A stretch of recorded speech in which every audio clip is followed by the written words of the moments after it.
আজ পহেলা বৈশাখ। বাংলা বর্ষপঞ্জিতে যুক্ত হলো নতুন একটি বছর 1432। পুরনো বছরের গ্লানি ঝেড়ে ফেলে নতুন প্রত্যাশা আর সম্ভাবনার বার্তা নিয়ে এলো বাংলা নববর্ষ। দেশ জুড়ে বর্ণিল সাজে পালিত হচ্ছে বাংলার সার্বজনীন লোকজ এই উৎসব।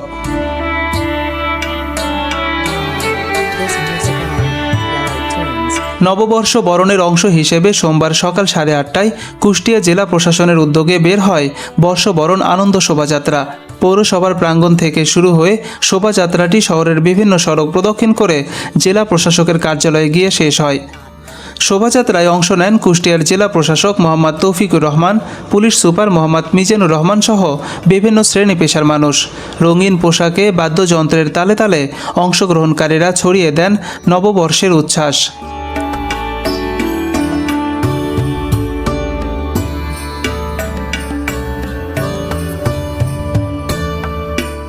জেলা প্রশাসকের কার্যালয় চত্বরে পরে আয়োজিত হয় সাংস্কৃতিক অনুষ্ঠান ও শিশুদের চিত্রাঙ্কন প্রতিযোগিতা। এসব আয়োজনে ছিল ঐতিহ্য, কৃষ্টির অনুরণন আর ছিল বাঙালির প্রাণের স্পন্দন।